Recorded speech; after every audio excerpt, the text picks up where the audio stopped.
ইস, আমারও যদি একদিন এমন একটা স্বপ্ন হতো। স্বপ্নে দেখি হঠাৎ করে সকালবেলা দরজায় ধরাম ধরাম শব্দ। দরজা খুলে দেখি ইনকাম ট্যাক্সের লোকজন, মাথায় ক্যাপ, হাতে ফাইল, চোখে এমন ভাব আজ বুঝি বড় শিকার মিলেছে। একজন বলল, স্যার, আমরা আয়কর অফিস থেকে এসেছি, আমাদের বাড়িতে তল্লাশি চালাতে হবে। কেন নয় স্যার, অবশ্যই দেখুন টাকা কোথায়, আমিও দেখতে চাই। সবাই সাবধানে খুঁজুন। বাড়িতে তল্লাশি হবে? আমি মনে মনে খুশিতে লাফাচ্ছি। ভাবছি, আরে বাহ, এতদিনের দুঃখ বুঝি শেষ। ওরা প্রথমে সোফার কুশন খুলল। খুলতেই কি নোটের বান্ডিল।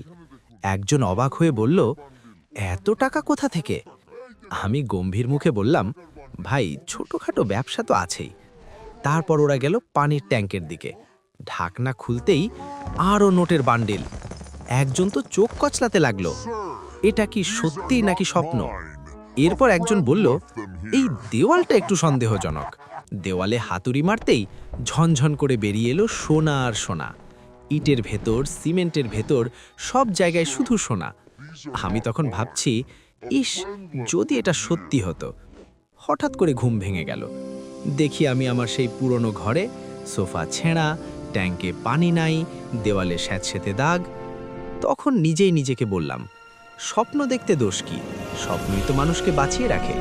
কে জানে, একদিন হয়তো সত্যি ইনকাম ট্যাক্সের লোক আসবে, আর তখন আমি আর স্বপ্ন দেখব না, বাস্তবেই হাসব। বন্ধুরা, তোমাদের ভিডিওটি ভালো লাগলে লাইক, কমেন্ট, শেয়ার করুন।